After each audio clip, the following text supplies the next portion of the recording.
मंत्री पद की योग्यता, क्षमता, दक्षता या लोगों के बीच जाकर मौका मिले तो काम करे, इसके लिए जनता का भरोसा, उस रूप में तेजस्वी जी का नाम नहीं आता। महर्षि वाल्मीकि की धरती पर 3 दिनों का शिविर हमारी पार्टी का आज संपन्न हुआ है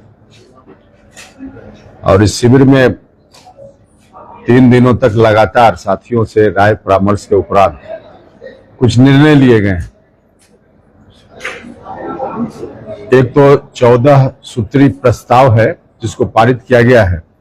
प्रस्ताव की कॉपी आप सब लोगों को दे दी जाएगी। उन प्रस्तावों में एक विशेष चर्चा हमने की है, निर्णय लिया है। बिहार के साथ पिछले 50 वर्षों से अन्याय हो रहा है। 1976 में परिसीमन एक्ट का मतलब है कि विधानसभा और लोकसभा क्षेत्रों की संख्या प्रत्येक 10 साल के बाद जो जनगणना होती है उसमें बढ़ी हुई संख्या के आधार पे सीटों का निर्धारण करने का प्रोविजन हमारे संविधान में है। 51 में हुआ, 61 में हुआ, 71 में हुआ, सीटों की संख्या बढ़ी क्योंकि हमारी जनसंख्या उस वक्त से लेकर 71 तक, मतलब आजादी के बाद से लेकर 71 तक बढ़ती रही। आज भी हमारी संख्या बढ़ी है, उसके अनुसार हमारे यहां सीटों की संख्या ज्यादा होनी चाहिए। लेकिन 1976 में डिलिमिटेशन एक्ट में संशोधन कर दिया गया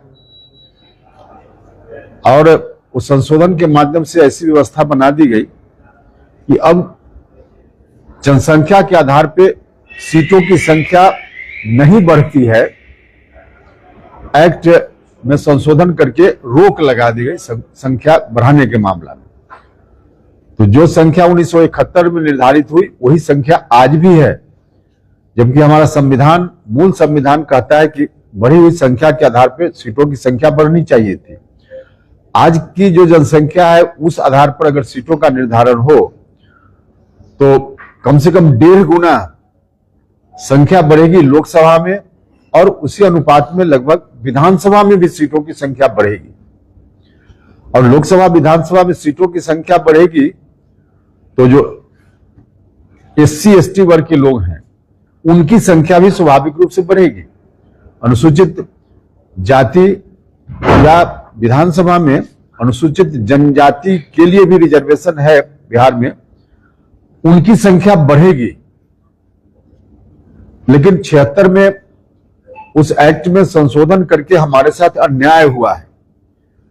बिहार के साथ उस वक्त जो अन्याय शुरू हुआ, आज भी अन्याय चल रहा है। 76 में 25 साल के लिए उस काम को रोका गया था, फिर बाद में फिर 25 साल उस अवधि को बढ़ाने का काम हुआ। अब 2026 में वह अवधि समाप्त हो रही है। उस वक्त फिर से परिसीमन जनसंख्या के आधार पर होना चाहिए। लेकिन साउथ के कुछ राज्य जिनका हित है संख्या नहीं बढ़ने में, वैसे लोग फिर से दबाव भारत सरकार पर बनाए हुए हैं कि उस अवधि को फिर आगे बढ़ा दी जाए और संख्या न बढ़े। तो यह जो अन्याय हो रहा है बिहार के साथ, उस अन्याय के खिलाफ हमारी पार्टी मजबूती से लड़ेगी। इस अन्याय के खिलाफ हम सब लोगों ने कार्यक्रम भी तय किया है। हम अब इस अन्याय को बिहार में नहीं होने देंगे। किसी भी सूरत में 2026 में जो प्रस्तावित है परिसीमन का समय, 2026 में परिसीमन हो, इस बात के लिए हम जनता के बीच जाएंगे और इस बात का हमने फैसला किया है कि जनता के समर्थन से इस अन्याय को हम समाप्त करेंगे। यह जो अन्याय बिहार के साथ हो रहा है, इस दृष्टि से हमारा कार्यक्रम भी बना है। बिहार में अलग अलग हिस्सों में जनता को इन्वॉल्व करके हम बड़ा कार्यक्रम करेंगे, जिस कार्यक्रम की शुरुआत अभी 2 जगह तारीख तय हुई है। एक तो 25 मई को शाहाबाद के इलाका में और दूसरा कार्यक्रम मुजफ्फरपुर में 8 जून को। यह हमारा संवैधानिक अधिकार है परिसीमन, लेकिन इसको रोका गया है, तो इसलिए इस कार्यक्रम को हम लोगों ने नाम दिया है संवैधानिक अधिकार परिसीमन सुधार। संवैधानिक अधिकार परिसीमन सुधार एक आंदोलन हमारी पार्टी ने करने का तय किया है। उसके हिसाब से कार्यक्रम भी तय हुआ है और इस कार्यक्रम को लेकर बिहार की जनता के बीच हम जाएंगे, गुलबंद करेंगे जनता को, और इस अन्याय को हम नहीं सहेंगे, बिहार नहीं सहेगा। इस बात के लिए हमने निर्णय लिया है पार्टी के इस कार्यक्रम में। और भी कई निर्णय हैं, उसको आप देख लीजिएगा, लेकिन मुख्य रूप से इस निर्णय को हमने लिया है। और गठबंधन में हम सब लोग प्रयास करेंगे कि बाकी राजनीतिक दल के जो लोग हैं उनसे भी हम बात करें और इसको हम आगे बढ़ाएं और बिहार के साथ हो रहे इस अन्याय को खत्म करके बिहार का हिस्सा हक दिलवाएं। 3 दिनों के शिविर में बिहार के तमाम जिला से लोग आए थे और सब लोगों ने अलग अलग मुद्दों पर अपनी राय दी है। तो उस राय के आधार पे एक तो हमारा यह जो कार्यक्रम है उस कार्यक्रम को हमने लिया है, फिर आवश्यकता अनुसार आगे भी कार्यक्रम बनाएंगे और जनता के बीच हम जाएंगे। यही मुख्य रूप से है। विधानसभा चुनाव से ठीक पहले आपका मंथन शिविर था, तो कैसे देखते हैं आगामी विधानसभा में जिस तरह से नेतृत्व को लेकर दोनों तरफ से? देखिए, विधानसभा चुनाव में एक तो इस बार जब जनता ने ही मन बना लिया है एनडीए के पक्ष में मतदान करने का,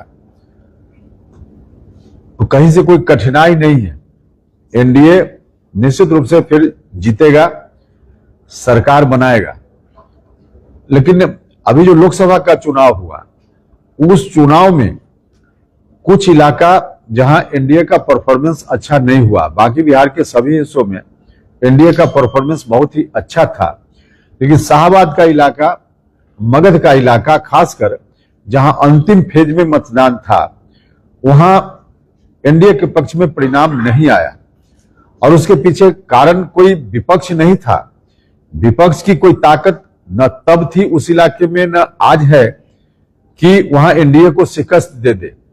लेकिन विपक्ष में ही कुछ लोगों ने हमारे प्रधानमंत्री जी की बात भी नहीं मानी, गृह मंत्री जी की बात भी नहीं मानी, भारतीय जनता पार्टी के राष्ट्रीय अध्यक्ष नड्डा साहब की बात भी नहीं मानी, उनके आदेश का भी उल्लंघन किया। और उनके आदेश का उल्लंघन करने वाले लोग अपने को उनकी पार्टी के नेता सदस्य कहते हैं, हमको आश्चर्य भी होता है। अब जो नरेंद्र मोदी जी की बात का उल्लंघन करे, जो गृह मंत्री जी के बात का उल्लंघन करे, वह भारतीय जनता पार्टी का सदस्य नहीं हो सकता है। लेकिन वैसे लोगों ने मौका दे दिया विपक्ष को, विपक्ष के हाथ में औजार दे दिया, और विपक्ष जो प्रचार प्रसार कर रहा था हम लोगों के खिलाफ, उनको मौका दे दिया इन लोगों ने, और फिर उनके साथ भी हो लिए लोग। इसका नतीजा हुआ कि एनडीए का वोट बट गया। तो चुनाव परिणाम वहां न सिर्फ एक क्षेत्र में बल्कि 5-6 क्षेत्रों में इस तरह का परिणाम आ गया।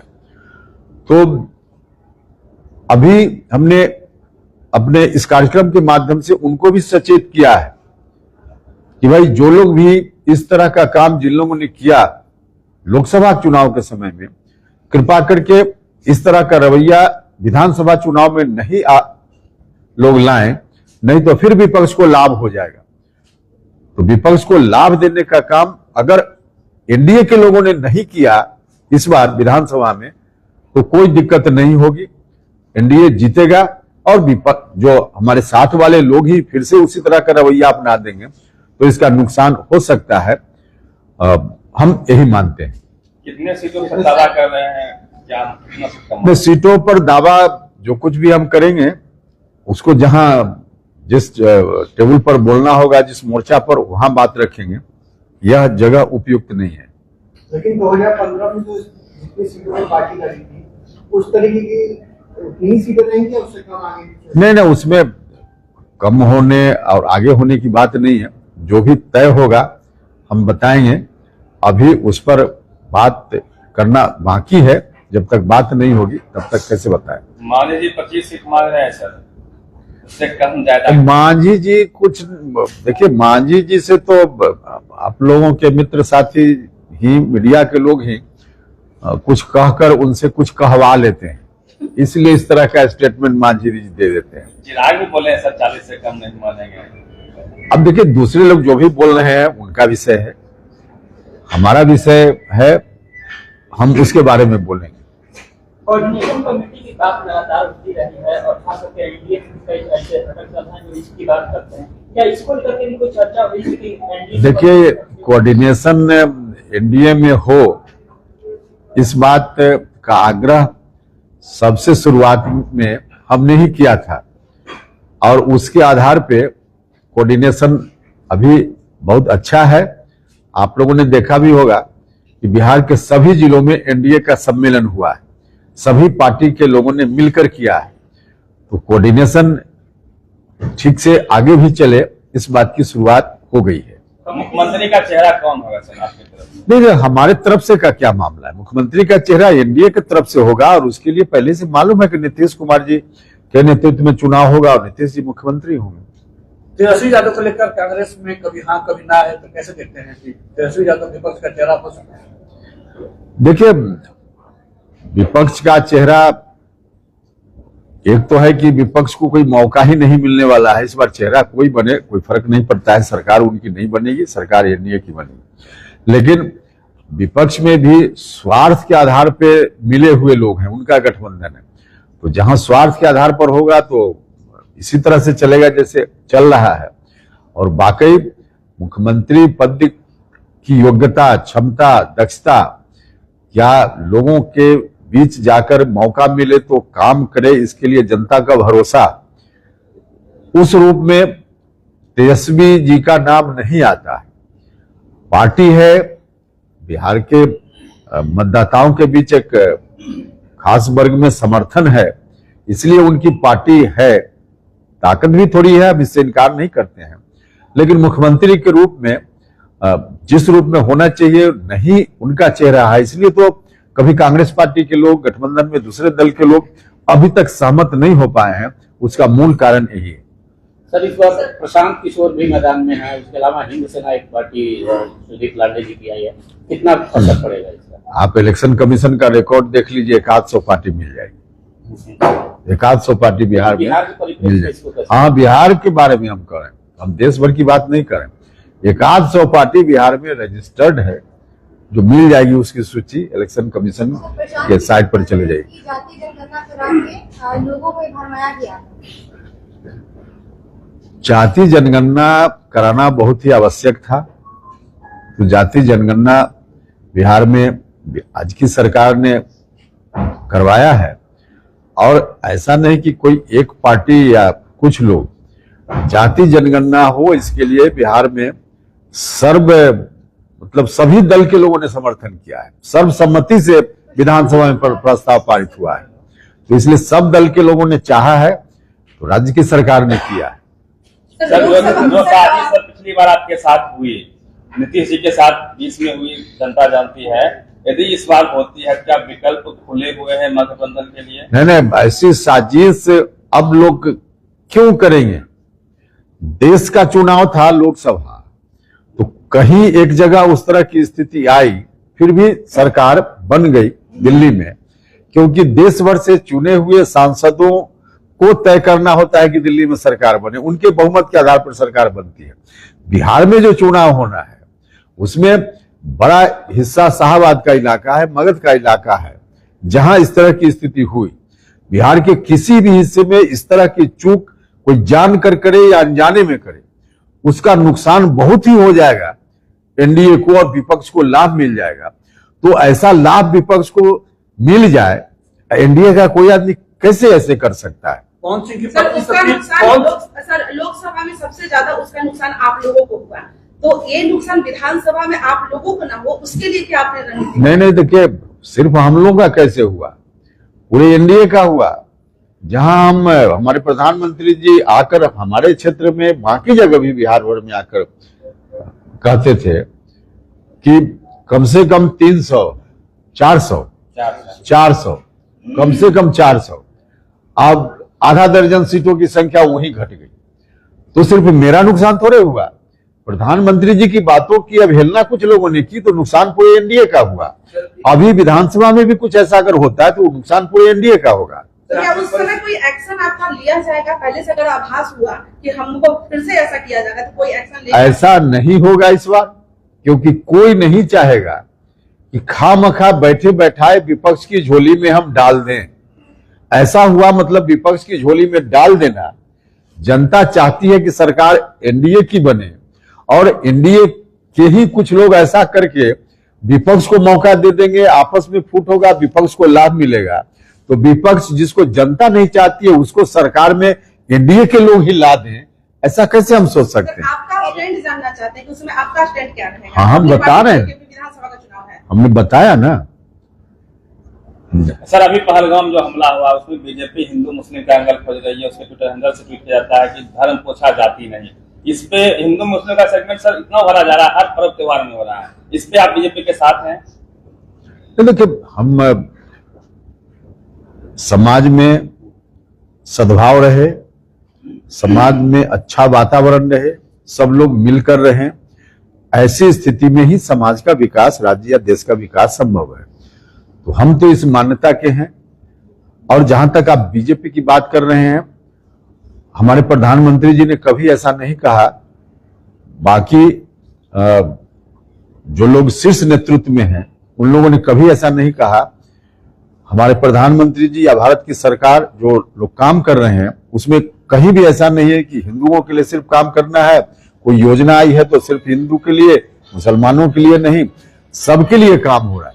तो मैसेज सरकार की ओर से जो काम हो रहा है उसका यही है कि मिलजुल कर चलना है। लास्ट सर, काराकाट से पवन सिंह की पत्नी ज्योति सिंह भी चुनाव लड़ने वाली है, तो लगता है कि अब एनडीए की उम्मीदवार हो सकती है? देखिए, हमको ऐसा नहीं लगता। वो हमारे यहाँ भी आई थी और पार्टी में भी गई, और मेरी जानकारी यदि सही है तो विपक्ष की पार्टियों के जो नेता हैं उनके यहाँ भी जा रही है। तो उनकी व्यक्तिगत अब जो इच्छा हो, तो स्वतंत्र है हर आदमी चुनाव लड़ने के लिए, वो एक अलग विषय है। लेकिन एनडीए में ऐसा अभी तक तो मुझको नहीं लगता। सर बौद्ध मंदिर पे सर आपने अपने संसद में भी कहा था अभी भी धरना जारी है, क्या आप कहेंगे? देखिए, बौद्ध मंदिर के बारे में भी हमने जो 14 सूत्री प्रस्ताव लिया है उसमें यह भी एक विषय है। एक टेम्पल है बौद्धिस्टों का, जहां बहुमत जो वहां मैनेजमेंट की कमिटी है उस कमिटी में बौद्धिस्टों का बहुमत नहीं है, और इसके लिए एक्ट है, बोध गया टेम्पल एक्ट बिहार में। उस एक्ट में ही प्रोविजन है कि जो 9 लोग होंगे उस कमिटी में, उसमें 4 हिंदू होंगे, 4 बौद्धिस्ट होंगे, और 5वां जो अध्यक्ष होगा वह उस जिला का कलेक्टर, जो भी कलेक्टर जब रहे वह होगा। तो कलेक्टर भी अमूमन हिंदू ही होते हैं सामान्य तौर पे, मतलब हिंदू भाइयों का ही वहां बहुमत हो जाता है।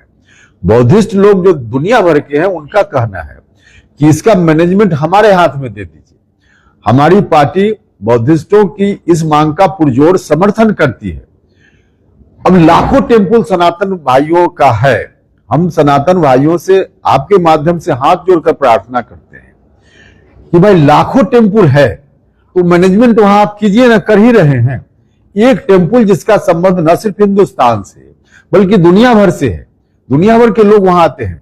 तो एक टेम्पल लोग कह रहे हैं बौद्धिस्ट लोग कि हमारे हाथ में नियंत्रण के लिए कमेटी पूरे तौर पे दे दीजिए, तो इसमें ऐतराज नहीं करना चाहिए और खुशी खुशी सनातन भाइयों को सौंप देना चाहिए। एक्ट में इस आशय का परिवर्तन होना चाहिए कि वहां बौद्धिस्ट लोगों के हाथ में ही वहां का मैनेजमेंट जाए, दूसरे धर्म के लोग न रहें। सर फूले फिल्म का विरोध हो रहा है, आपने फूले साहब ने कहा था कि उनकी जन्मदिन को। देखिए, फूले फिल्म को हमने देखी नहीं है, देखने के बाद भी ही हम कुछ बता पाएंगे कि उसमें क्या है, किस बात को लेकर ऑब्जेक्शन लोग कर रहे हैं। लेकिन कई बार ऐसा होता है कि लोग खामखा किसी बात को जाने बिना या तो विरोध करने लगते हैं या समर्थन करने लगते हैं। कई इशू हमने देखा है पहले कि लोगों को जानकारी भी नहीं रहती है कि इसका विरोध हम क्यों कर रहे हैं या समर्थन ही क्यों कर रहे हैं। बस कुछ नाम देखकर, कुछ विषय देखकर या कुछ लोग उसके विरोध में खड़ा है तो हम भी विरोध में खड़ा हो गए, कुछ लोग समर्थन में है तो हम भी समर्थन में खड़ा हो गए। हम उस तरह से नहीं हो सकते ना, हम जरा फिल्म को देखेंगे और तब उसके बाद ही बता पाएंगे कि इसमें क्या करना चाहिए।